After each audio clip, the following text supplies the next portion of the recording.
His name was Jack Mercer, and as far as he knew, he was the last man alive. The world had ended nearly a decade ago, when the dead began to walk and the living began to tear each other apart in desperation.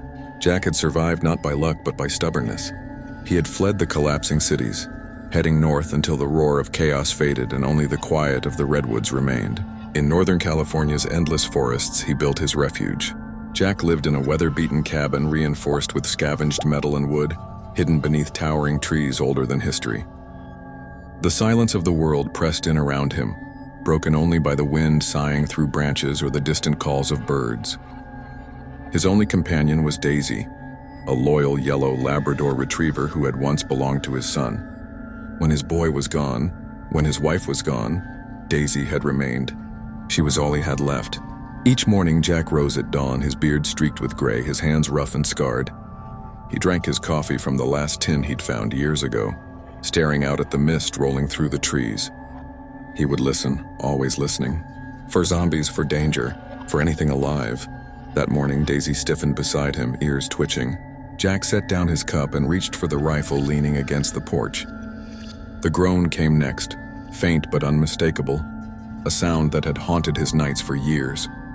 A figure stumbled through the trees, gray, thin, almost skeletal. Its jaw hung loose, its cloudy eyes turning toward him. Jack exhaled slowly and raised the rifle. One shot cracked through the stillness. The creature dropped into the ferns. Daisy barked sharply, then pressed against Jack's leg, waiting for his nod. "Good girl," he muttered, his voice rough from disuse. The danger passed, but the weight didn't. It never did. That night, as Jack sat by the fire, Daisy curled against him. He stared at the flames, remembering. He remembered his son's laugh, the way Daisy used to chase the boy across the yard. He remembered his wife's gentle voice, her hands brushing the hair from his eyes. All gone now. Sometimes he wondered if his memories were keeping him alive, or if they were killing him slowly. "Just you and me, girl," Jack whispered. Daisy thumped her tail against the floorboards as if to remind him he wasn't completely alone. The seasons turned. He planted a garden in spring, hunted deer in summer, gathered wood in fall, and huddled through winter storms. But each year grew quieter.